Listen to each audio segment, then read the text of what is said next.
네, 반갑습니다. 김용민의 급등 시그널입니다. 저희 급등 시그널은 종목의 대시세가 나오기 전에 나타나는 여러 가지의 신호들, 그 시그널과 그 수혜주들에 대해서 여러분들께 말씀을 드리고 있습니다.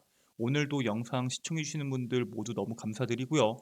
저희 급등 시그널 채널이 여러분들의 사랑에 힘입어서 빠르게 성장하고 있습니다. 벌써 구독자 670명이고요. 1000명을 향해서 달려가고 있어요. 영상에서 여러분들께 도움이 될 수 있는 좋은 내용들 많이 준비하고 있으니까 영상을 누구보다 빨리 보겠다 하시는 분들은 구독 버튼, 그다음에 영상 보고 영상 내용이 도움이 되셨다 하시는 분들은 좋아요랑 알림 설정 한 번씩만 부탁드립니다. 돈 드는 거 아니니까 영상 본격적으로 시작하기 전에 잠시 멈춘 상태에서 구독과 좋아요 한 번씩만 누르고 영상 시청해 주시면 감사하겠습니다.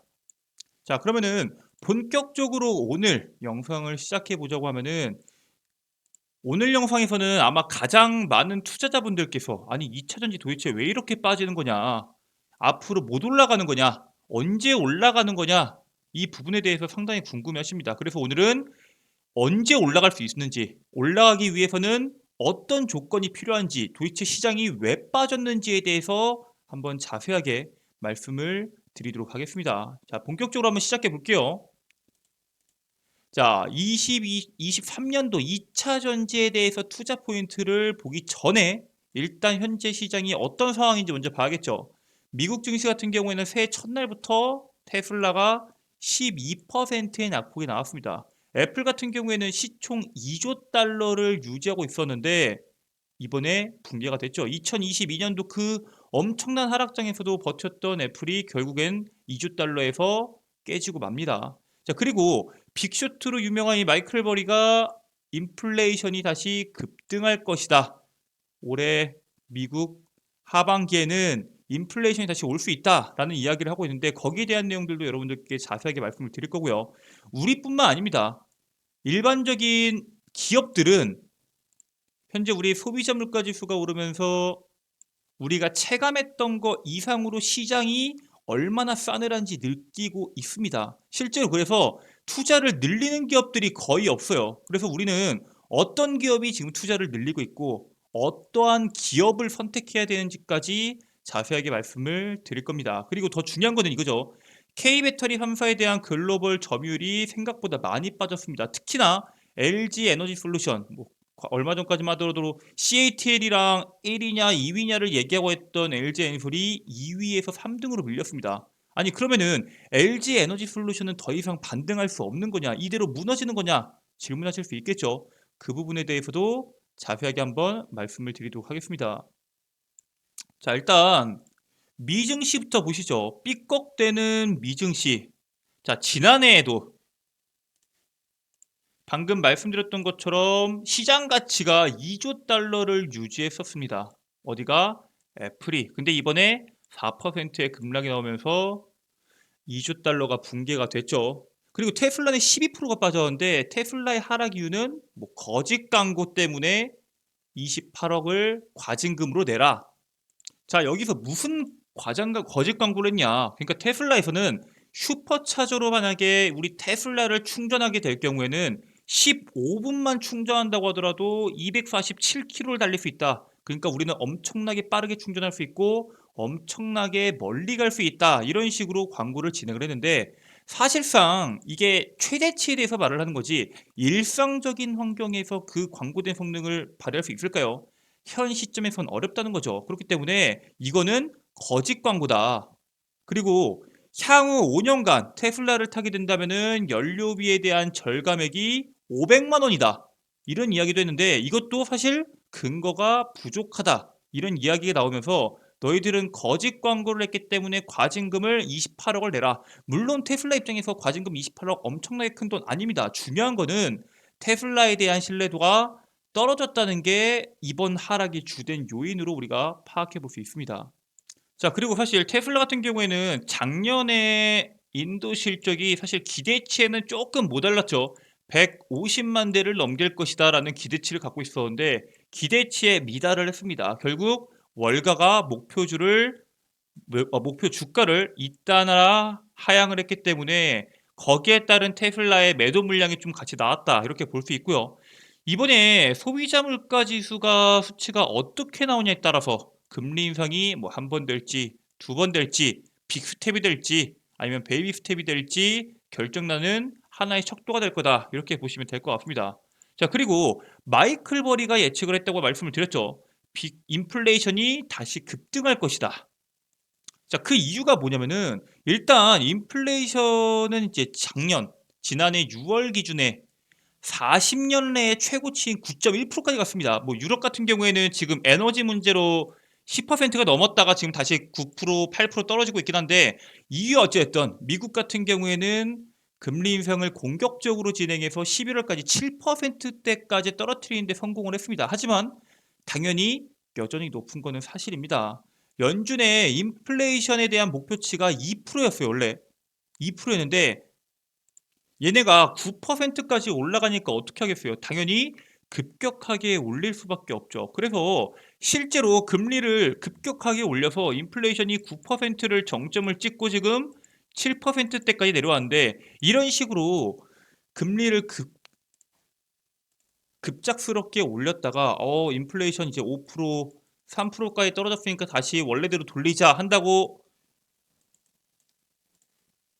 이 수치가 그때부터 딱 멈추나요? 그렇지 않다는 거죠. 그렇기 때문에 이번에 만약에 금리 인상이 또 공격적으로 1월 말에서 2월 1일까지 FOMC가 있는데 거기서도 금리 인상이 진행이 될 경우에는 당연히 올해 하반기까지 하락 속도가 가속화가 돼서 마이너스까지 떨어질 수도 있다라는 게 전망입니다. 그래서 미국의 금리 인상을 진행을 해서 소비랑 투자랑 고용시장이 둔화가 되고 이렇게 되면 당연히 기업의 이익이 하락을 합니다. 당연히 경기 침체랑 이어지고요. 경기 침체되면 다시 정부랑 연준이 지금까지 했던 똑같은 정책, 돈을 푸는 정책을 진행을 하고 또다시 인플레이션이 올 수 있다. 지금 마이클 버리가 예측하고 경고하고 있는 내용이 바로 이 내용입니다.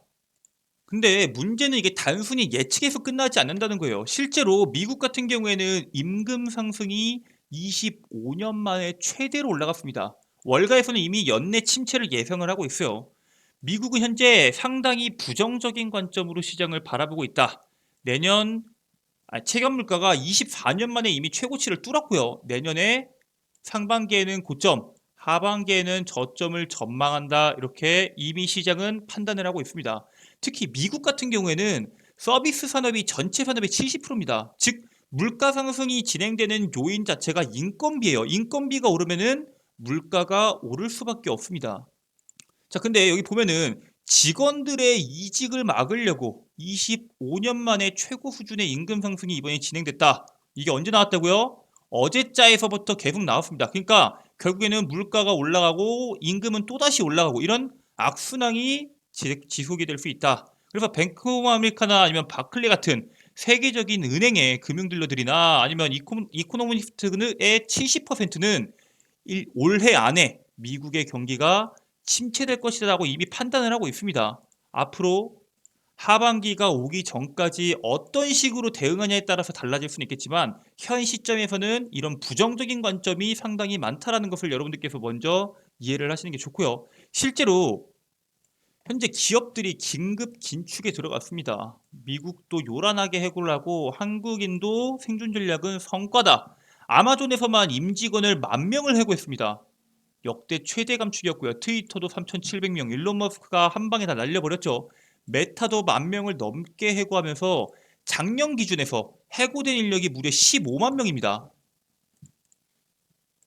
이게 단순히 미국에서 끝나는 게 아니라 우리나라도 작년 12월에 삼성 이재용 회장이 최악의 위기다. 비상경영을 선포를 했고요. 실제로 프린트 용지도 아껴라. 출장비를 아껴라. 비상경영을 선포를 했습니다. 이게 단순히 우리나라, 미국 두 군데서 끝나는 게 아니라 전 세계가 지금 침체의 공포 속에 빠져 있다라고 보시면 될 것 같아요. 자, 그래서 이번에 기업들이 보고서를 작성을 해서 발표를 했는데 대기업 10곳 중에서 9곳이 내년 경영 계획이 거의 다 긴축이 아니면 현상 유지입니다. 확대 경영을 하는 기업이 10%채 되지 않아요. 물론 우리는 이 10% 확대 경영을 하는 업체들, 기업들을 집중해서 봐야겠지만 현 시장에서는 전반적인 시장이 무너져 가고 있는 시장이라는 걸 이해를 해야 됩니다. 자, 근데 시장이 안 좋은 건 알겠어요. 시장이 안 좋은데, 근데 왜 이렇게 2차 전지, 전기차는 왜 이렇게 안 좋을까요? 이유는 간단합니다. 전기차의 일단 수요가 둔화가 됐습니다. 일단 금리가 급격하게 올랐죠. 당연히 신차에 대한 수요가 감소가 됩니다.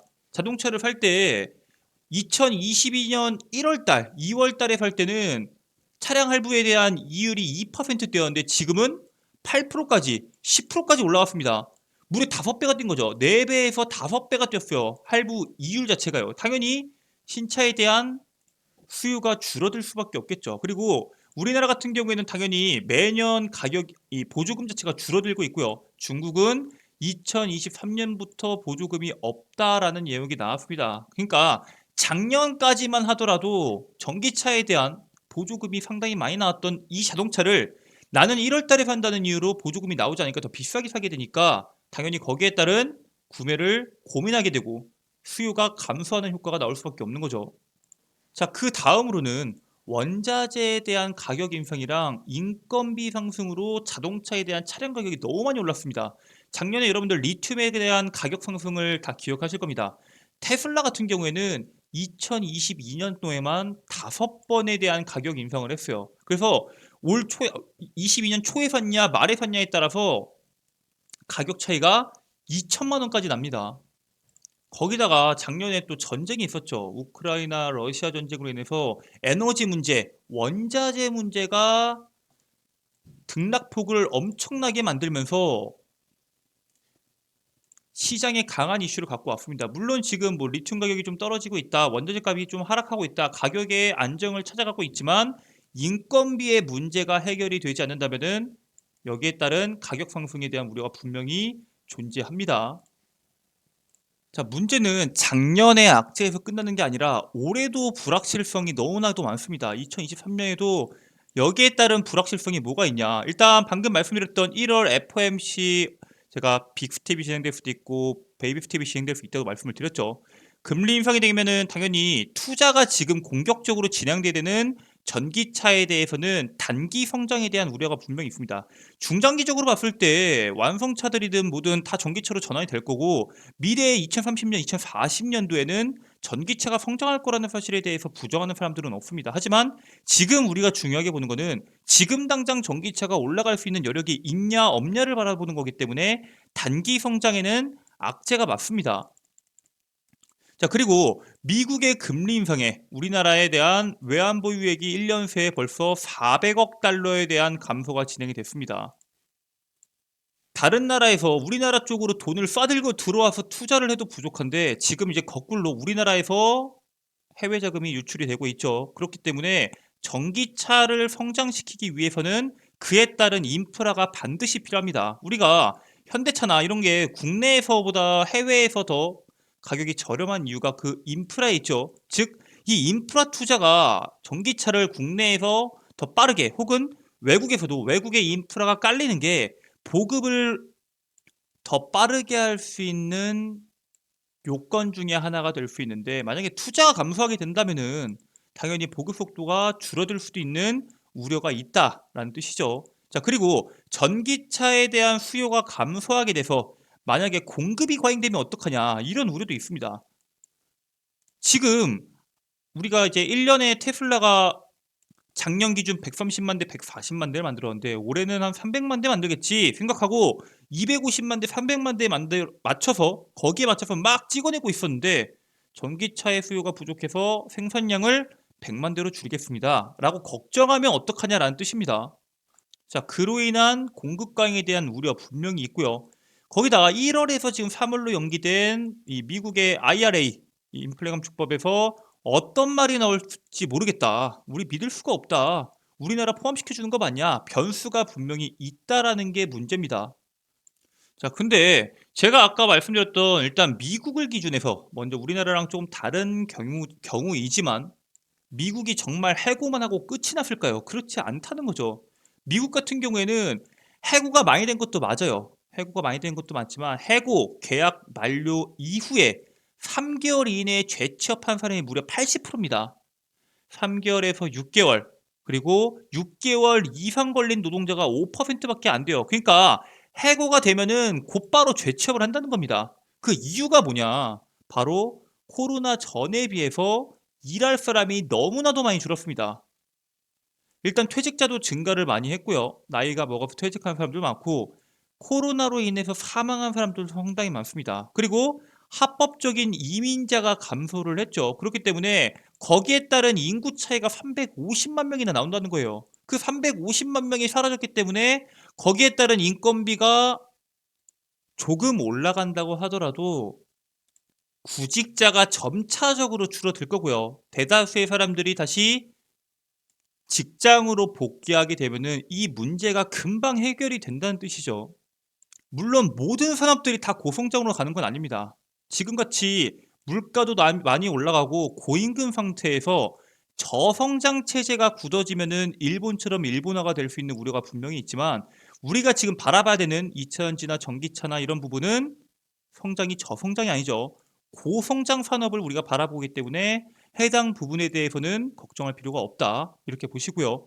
자, 그리고 위기 속에서도 분명히 돈을 쓰는 기업들이 있습니다. 아까 말씀드렸다시피 현상을 유지하겠다 하는 기업들 혹은 감소하겠다 라는 기업들이 있었지만 실제로는 우리는 투자를 늘리겠다는 기업들이 어딜까요?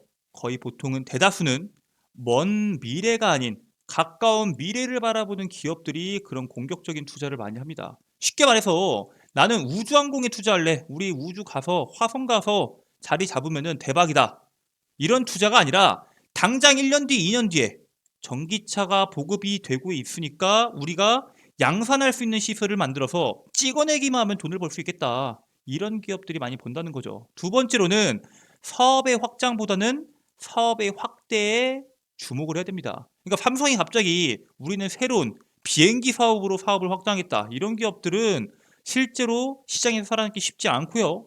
우리가 지금 상황 속에서 봐야 될 기업들은 아닙니다. 다만 현대차나 지금 앞으로 미래 산업이 유망한 기업들, 그런 기업들이 지금 조금 힘들더라도 공장 지어놓고 물량을 찍어내기만 하면은 지금 이 고금리에서 우리가 지불하는 돈보다 훨씬 더 많은 돈을 벌어들일 수 있다라고 판단하는 그런 기업들이 바로 투자 대비 마진율이 높은 기업들이 바로 전기차 산업입니다. 그래서 그 산업이 바로 2차 전지라는 거죠. 실제로 현대차 같은 경우에는 30년까지 21조를 투자하겠다. 그리고 그 외에 완성차 기업들도 지금 계속해서 조 단위로 시장에 돈을 들이붓고 있습니다. 특히 미국에다 공장 지으면서 엄청난 돈을 들이붓고 있죠.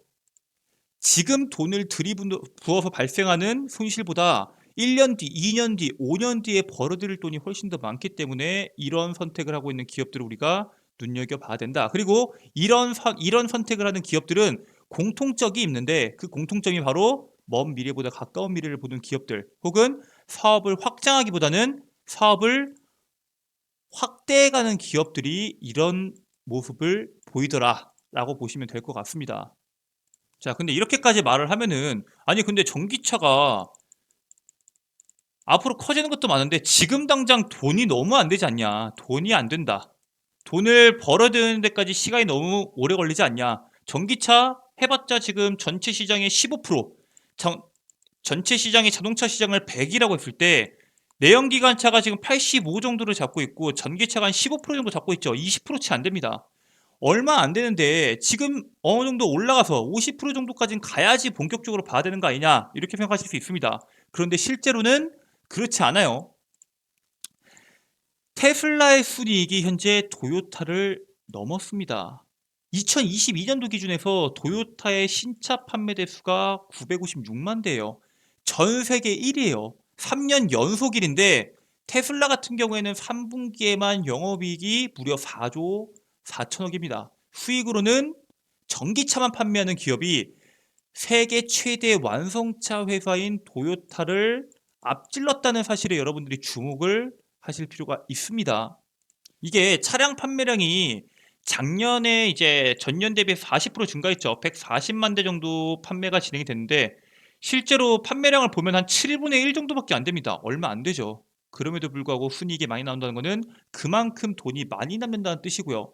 그리고 테슬라 같은 경우에는 2분기에 사이버 트럭의 출시가 진행될 수 있을지 기대감이 현재 남아있는 기업이기 때문에 지금부터는 더 이상 나올 수 있는 악재들이 많이 없기 때문에 반등의 신호탄이 될 수 있지 않을까 생각을 하고 있습니다. 실제로 2021년도에 좀 과도하게 오르긴 했습니다. 좀 많이 과도하게 올랐기 때문에 그 투기성에 대한 상승을 1년 동안 지금 반납을 한 거고요. 그 다음에 이제부터는 산업의 성장성이 여전한 시점에서 본격적인 전기차, 2차전지 산업들의 상승세가 나와주지 않을까 기대를 합니다. 자, 근데 중요한 건 우리나라에서는 LG 에너지 솔루션이 현재 3위로 밀렸죠.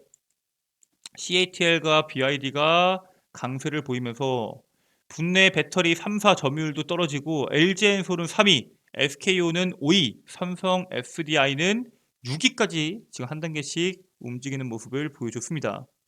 일단 왜 빠졌는지 생각을 해볼 필요가 있어요. LG 에너지 솔루션이 하락한 이유는 간단합니다. 테슬라에 대한 점유율은 어느 정도 떨어졌고 중국의 성장률이 가팔랐죠. 근데 우리나라 같은 LG 에너지 솔루션 같은 경우에는 테슬라에 대한 의존도가 상당히 높습니다. 그렇기 때문에 당연히 점유율에서는 어느 정도 밀릴 수밖에 없겠죠. 그리고 배터리 업계에서는 지금 LG 에너지 솔루션이나 대다수의 기업들이 엄청나게 투자했던 이 원통형 배터리 대부분이 테슬라에 들어갑니다. 근데 이 테슬라가 지금 무슨 얘기가 나오고 있어요? 감산에 대한 이야기가 나오고 있죠. 전체적인 감산까지는 아니고 2022년도 기준에서는 연휴 때 3일 쉬었거든요. 근데 올해 같은 경우에는 1월 20일부터 2월 1일까지 무려 거의 10일 가까이를 쉰다. 즉 테슬라의 감산이 나오는 이유가 있지 않을까?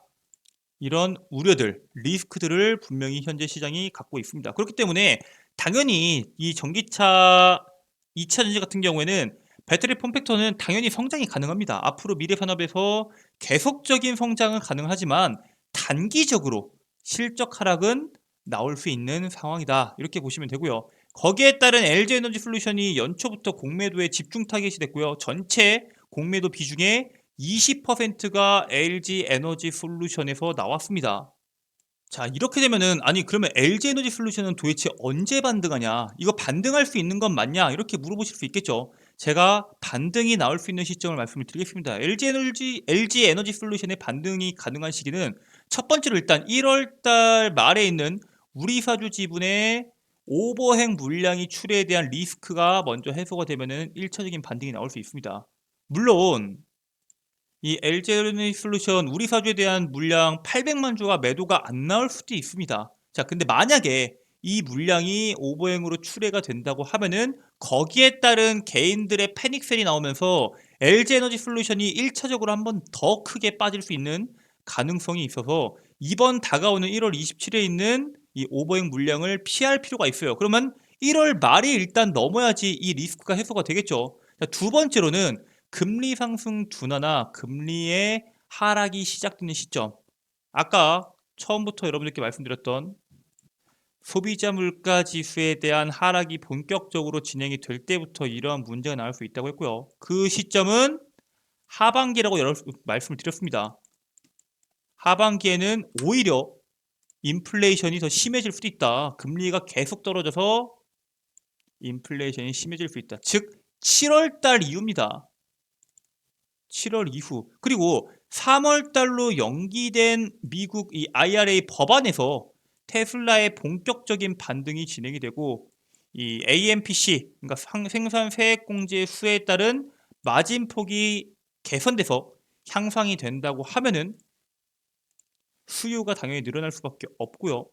가격을 더 내려줄 수가 있으니까요. 그에 따른 LG 에너지 솔루션의 판매량도 급증할 수 있는 방법 중에 하나이긴 합니다. 그렇기 때문에 지금 다가오는 27일에는 1월 그리고 하반기 7월 3월 달에 있는 IRA 법안 그리고 이 얼티엄 셀즈라고 LG 에너지 솔루션과 GM의 합작 법인입니다. 여기에 대한 미국에서 이 공장이 2분기부터 시작이 됩니다. 즉 4월 달 그렇기 때문에 LG 에너지 솔루션을 볼 때 우리가 포인트를 볼 수 있는 게 1월, 3월, 4월, 7월입니다. 거기에 따라서 내가 만약에 1월 달이 지나는데 상승폭이 전혀 없다. 오히려 여러분들이 더 낮게 잡을 수 있는 기회입니다. 근데 1월달, 3월달, 4월달이 지나는데 우리가 예상했던 것보다 너무나도 많이 올랐다 하시는 분들은 7월달 전까지 비중을 줄이는 전략을 가지신 후에 금리 인하가 시작이 되고 시장이 전반적으로 다시 올라가는 분위기가 형성될 때 또 다른 대응을 하시는 게 훨씬 더 유리할 수가 있겠죠. 자, 그러면은 LG 에너지 솔루션에 대한 반등 시기는 좋다 이겁니다. 근데 LG 에너지 솔루션 같은 큰 종목군들이 시장에서 상승이 나오기 위해서는 조건이 있죠. 어느 정도 시장이 반등을 해줘야 됩니다. 자, 근데 시장이 반등을 언제 할까요? 근데 이거는 얘기가 잘못됐습니다. 정확히 말하자면은 LG 에너지 솔루션이 상승하기 위해서 시장이 반등하는 게 아니라 시장이 상승하기 위해서는 2차전지 섹터들이 움직여줘야 됩니다. 지금 2차전지 같은 경우만 하더라도 쑥 올라갔다. 네카오는 뚝 떨어졌다. 코스피 같은 경우에는 지금 이미 혼돈이고요. 코스닥 같은 경우에는 이미 시총 10개 상위 종목군들 중에서 4개가 2차전지입니다. 지금까지 2차전지의 약세로 인해서 증시가 약했다라고 볼 수 있을 정도로 2차전지가 현재 시장에서 차지하는 비중이 상당히 크고요. 반대로 2차전지가 본격적으로 상승된다고 했을 때부터 시장의 상승이 본격화될 수 있다. 그리고 그 선두에 있는 게 LG 에너지 솔루션이다라고 여러분께 말씀을 드립니다. 자, 그리고 2차전지라고 하면 또 많죠. 소재도 있고 장비도 있고 배터리도 있고 여러 가지가 있는데 상대적으로 수익률 면에서는 소재가 지금까지 수익률이 높았습니다.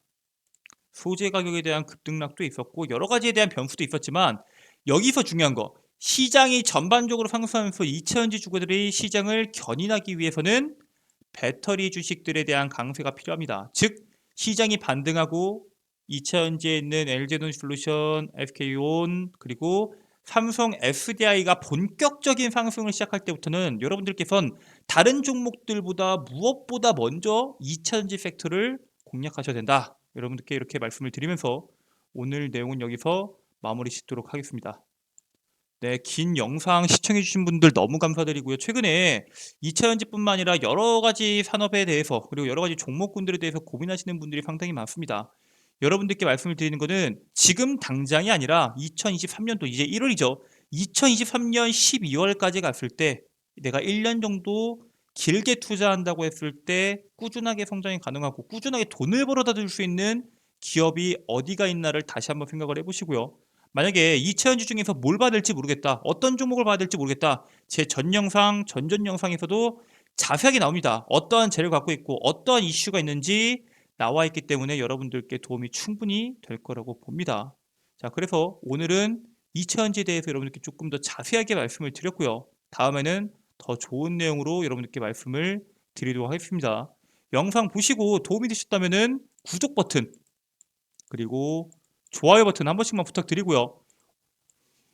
이 김용민의 급등 시그널에 올라온 내용이 너무 좋다. 나는 올라오자마자 바로 보고 싶다 하시는 분들은 알람 설정까지 하시면은 영상 업로드 이후에 여러분들이 바로 영상을 확인할 수 있으니까 꼭 알람 설정까지 부탁드리도록 하겠습니다. 여러분들 이거 돈 드는 거 아니니까 시간 조금 투자하셔서 구독, 좋아요, 알림 설정 부탁드리고요. 여러분들의 댓글 하나하나가 제가 매일매일 영상을 찍을 수 있는 원동력이 되고 힘이 됩니다. 한 번씩만 부탁드릴게요. 저는 더 좋은 내용으로 내일 찾아뵙도록 하겠습니다. 끝까지 시청해 주셔서 감사합니다.